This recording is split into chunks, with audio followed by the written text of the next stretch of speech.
What's up everybody, welcome back to the channel and to another Outriders video. During the month of December, we ran an event in this community on the Discord of this channel where we essentially challenged members of the community to put trios teams together and try and post the best completion times on CT15 expeditions.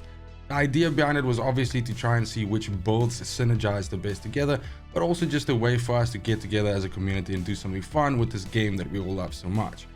Now, during this video today, we're going to be discussing general strategy as to which roles you should be putting together to do a very efficient and fast clear of a CT15 expedition, whether you're targeting for maximum efficiency or speed, which is kind of the same thing. At the same time, we'll also be talking about the two teams and the composition of those teams. In other words, which builds were used to post the best times on this challenge, because clearly two teams dominated the times during this challenge. And then last but not least, I'd just like to cover some mods or some general points that should be kept in mind for wanting to do these very fast, very efficiently, but at the same time, some things which automatically increase just the power of your group and just how fast you can do things if you bring them into your group. So starting us off, general strategy, as I was referring to, is essentially the three roles that should be present in the build itself. You can of course experiment with this however you want, and if you try to do this with three classes that are all doing AoE, you might find some modicum of success as well. And then also at the same time, it's worth noting that a lot of this is also contains a little bit of nuance depending on which expedition you're running, of course. Certainly monster heavy expeditions play a lot more different than expeditions that feature a lot of human enemies, just due to the way in which they interact with you or attack you, where monsters tend to always funnel at you directly in a line, whereas, you know, human enemies, you kind of like have to hunt them down and they'll often perch up behind cover and snipe and so on and so forth. So generally speaking, when we look at the composition itself, what you're looking for is you're looking for an AoE build that is able to deal large amounts of damage to huge groups of enemies and possibly all over the map. Secondly, you're looking for the exact opposite of that. So maybe something that's not so good at dealing with a lot of trash, but really good at bursting down specific enemies, captains, elites, something like that.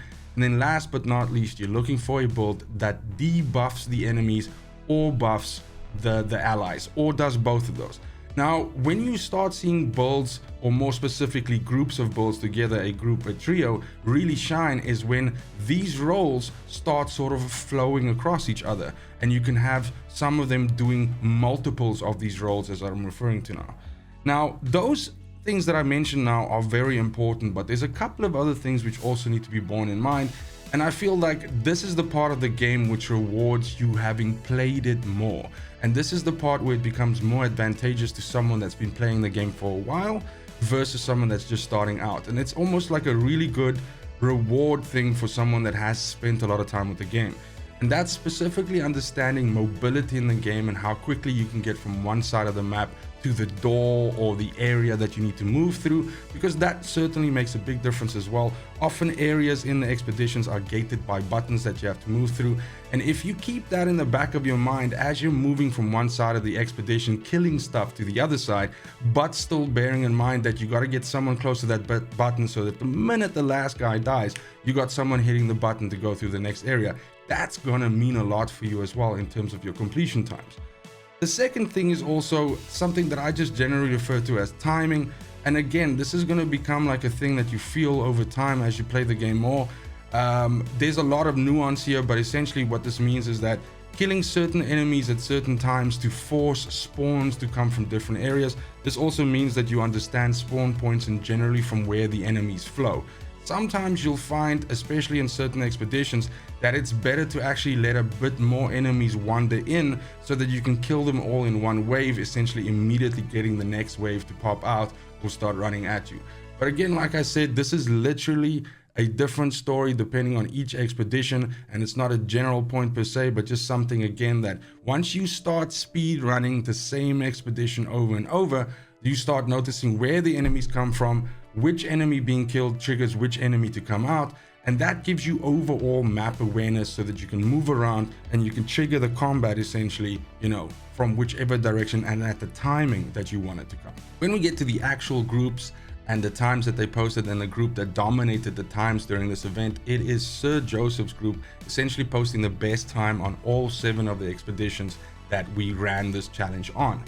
Now, I am linking Sir Joseph's channel in the description of this video as well, and that's certainly a way to get hold of him. But at the same time, you can also join the Discord, which is also linked in the description, and you can get hold of him through there. Last but surely not least, I'm also linking in the description of this video all of the builds that I'm referring to in this next part of the video. Now, in Sir Joseph's group, essentially the way that they chose to play this is that they would have the AoE class represented by the volcanic rounds reload boost speedrun pyromancer that I've featured on this channel as well. This is a build that's exceptionally good at dealing AoE damage. It absolutely excels at that, but is also really good at actually focusing down captains and elites by using weapon damage from, you know, Moaning Winds rotation or anything like that. So as I mentioned at the beginning of the video, where you start noticing certain groups rise above others is when certain roles can actually cover other roles as well. So having a class that's able to deal really good AoE damage, but also able to deal really good point damage on a specific enemy is fantastic, and certainly that fulfills the role of the speedrun pyro. The second one that they used is they used a blighted rounds firepower technomancer. So the standard cookie cutter, if I can put it that way, a technomancer bullet build, but obviously with the inclusion of cold snap and icicle storm as well, so that you can get these really fast clears, and more specifically something that I'll cover just now, but the great CC that you get from freeze, which also allows you to excel at actually hitting your shots as a firepower build. Now, we all know that your success as a firepower technomancer lands on whether you can actually hit your shots and whether you can get your bullets back. And one of the best ways that you can ensure that you can do that is by actually freezing the enemies in place, and whatever actually still stands there, you can very easily pop their heads and kill them off. And that's of course what this does. Now, this feeds me directly into what class and what build they use for their debuff, and that was Middle Tree Technomancer. So Middle Tree Technomancer focuses specifically on CC and debuff using freeze. These freezes cause the enemy to be vulnerable and not only stand still, but take additional damage, obviously, from anomaly abilities as well. So again, this feeds back into the success that you see from the speedrun pyromancer. So all in all, this is a fantastic group, and it has great synergy because, as mentioned, you can essentially just move through the map with the pyro leading the charge and essentially melting everything in an AoE way. Anything that survives those AoE waves get locked down by cold snap. Cold snap is employed by both technomancers, and that allows the firepower technomancer that essentially mops up all the enemies that survives that initial, you know, attack wave by the pyromancer to just very easily land his shots and get his bullets back, but also deal maximum damage because you're hitting crit shots, which is where the technomancer, well, the firepower blighted rounds technomancer excels. So this is a fantastic group composition, and it's certainly obviously there's a lot of player skill that comes into this as well. So this isn't just putting the builds together and then oops, you post like the best time ever. These the Sir Joseph, as well as the other two players and all of the other guys I think who collaborated there, are all seasoned speedrunners and all people who understand the game very well, and that certainly shows when you see the times on some of these expeditions and how fast and efficient they were able to do it. Now, when we get over to the second group, who essentially posted, I guess, the second and in some cases the third best times in this challenge, it was a group that I was a part of. Now, in this group, we went kind of a very similar way to Sir Joseph in that we used the speedrun reload boost volcanic grounds pyromancer. This is just, I mean, I cannot explain how ridiculously powerful this class is, and anybody that's actually built this up, it's fantastic. It's basically the build that I use on my carry streams to carry, you know, players of any CT level through, and in some cases I'm doing hard carries where I'm carrying two people at the same time that are not CT15 capable, and that is not necessarily indicative of my player skill. I'm not bad at the game, but it is definitely indicative of how powerful this build is, to the point where I've said it many times before. By the way, I don't want this to happen at all, but I can easily see reload boost getting some form of a nerf or an adjustment because it is just that much more powerful than anything else in its class. Nonetheless, in our AoE slot, we had this build, and then obviously in our direct damage or, you know, single point damage, we had the firepower technomancer as mentioned. And then for our debuff class, rather not class, we went another route and we went for the pyromancer. Now, in I believe in Sir Joseph's group, but also in my group, we experimented with Trickster, of course, as well, and we experimented with Devastator, and those are extremely viable as well. But I definitely think Pyromancer debuff is a class that's extremely easy to actually apply those debuffs. And so essentially what we opted for here were things like putting branded onto enemies via bombs, via thermal bombs, but also, you know, using something like faser to essentially allow the debuff pyromancer to also still be able to push out quite a bit of damage. Because when you put branded twice on an enemy and you hit him with a phaser, if for some reason that enemy hasn't been killed by the other two guys yet, that is very sure to seal the deal. So when we look at these two teams, we kind of approach the situation in exactly the same way. In the case of Sir Joseph's group, they just opted for the increased stability for the other classes to deal with the enemies that you get from freeze. And in retrospect, I think that's a fantastic idea, just because of the way how it synergizes so well with bullet classes and allowing the guy who is playing firepower, who has to concentrate on landing his shots, just such an easier time to actually get those shots and land them in. So basically, these are the two team compositions that I think at least were the most efficient for us and definitely the most impressive in terms of the times that they could set. But I will just finish this part of the video by saying that that's not to say that these are the best ones to use and that you cannot find success with other compositions. As I've mentioned, we fielded some different kinds of actually running 2 debuff classes and just 1 massive AoE class. We tried running 3 AoE classes, and I definitely think there's a little bit of discovery that still can be made here and different things that can be tried out to actually try and make all of this more efficient. And that is actually the beauty of the game, because I really love, you know, figuring all of this out. So then lastly, to close out the video, let's discuss some things that both these teams had in common in terms of mods and skills and just general abilities in the game. And we can start seeing which things you can perhaps bring into your group of 3, which will just increase the efficiency and just make you complete these expeditions either much quicker or just generally, you know, much easier. Now, the first one that we don't have to spend too much time talking about is, of course, Reload Boost, which is a mod for volcanic rounds, which is a skill for the pyromancer. Now, this is a damage ramp up mod, but it's different than any other damage ramp up mod in the game for anomaly power, simply due to the fact that all of the other ones increase your anomaly power. What Reload Boost does is it increases your anomaly damage. And this means it synergizes very well with guns, weapons that have Moaning Winds, Radiation Splash, or any of these AoE mods on them, because they do anomaly damage, and this increases the damage of those mods. Now, you will automatically notice a huge damage boost, pardon the pun, but a huge increase to the amount of damage that you can push out if you actually include this rotation in your build. And that actually brings me on to the next point. In this game, whether you're a fan of the Moaning Wind / Radiation Splash meta or not, the bottom line is the efficiency of that combination cannot be refuted.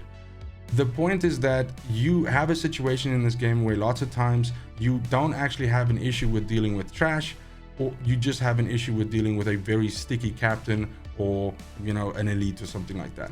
These mods, in combination with something like Reload Boost, make it possible for you to one-shot these mobs even in trio environments, and that is simply the reason why they are included. It is the most efficient way to deal damage, and in a way, it's a way of dealing damage that doesn't actually require you to aim or anything like that. At the most, you have to keep track of a timer in your head and know that you can do this essentially every 8 seconds. So, as mentioned, Reload Boost is great. And then Reload Boost with something like Moaning Winds, Radiation Splash is fantastic as well.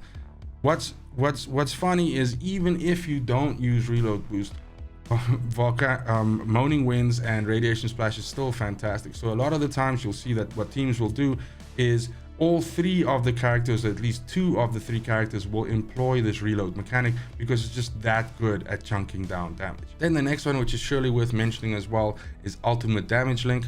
Now, Ultimate Damage Link at the moment right now, how it works in the game, I don't really think it's supposed to work this way, but essentially what you can start noticing when you use this mod is that its interaction with groups of enemies somehow makes it multiplicative the longer you are in a fight with a specific enemy. Now, I'm trying to explain it in the best way possible, but the point is that if you have a group of enemies, let's say smaller enemies, and then one boss, captain, elite, or something like that, ultimate damage link, how it works at the moment right now is if you shoot the enemies around that boss, but not the actual boss, you shoot the enemies around the boss, so the ultimate damage link, the mod itself, and what this mod does is it shares the damage between a group of enemies. That's basically it.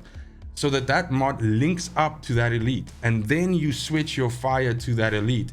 Then somehow it seems to repeat the damage link process and essentially go 2 times, 4 times, 8 times, 16 times. And so a lot of the times what you can see is the longer the fight lasts, just the more damage you deal. Now, I don't think that this is the way that the mod is supposed to work. I think it's supposed to be one constant blanket effect the entire time, but this seems to actually have multiple ultimate damage links that stack on top of one another. So whether this gets corrected down the line or anything like that remains to be seen. But at the moment right now, if you are one of the people that are staunchly against Moaning Winds and Radiation Splash, you refuse to use it, you think it's corny, you don't like it, and you want to use something else that is also really, really good at dealing damage, but also probably a bug in the game, then definitely ultimate damage link is an option for you to go for. Now that's going to do it for the video. Please let me know in the comments down below if you have any specific questions around these. I've tried to include as many links as possible in the description to get you to the builds that you might be interested in, but very easily you can also join the Discord, as I've mentioned, which is also linked in the description. In there we have the section for the leaderboard challenge, as well as all of the players who took part in this are members of that community. You can very easily get hold of them there and ask any relevant questions that you have. Now, if you enjoyed this video or found it useful in any way, please do consider giving it a like, subbing to the channel, maybe sharing the video with a buddy. It really does help the brand grow, and it just means a whole lot to me. But without any further ado, I just want you to have a fantastic morning, a great afternoon, and a super awesome evening wherever you are in the world. And until next video, fucking cheers. They want the best of me now, best of me now, best of me now, best of me. They want the best of me now, best of me now, best of me now, best of me.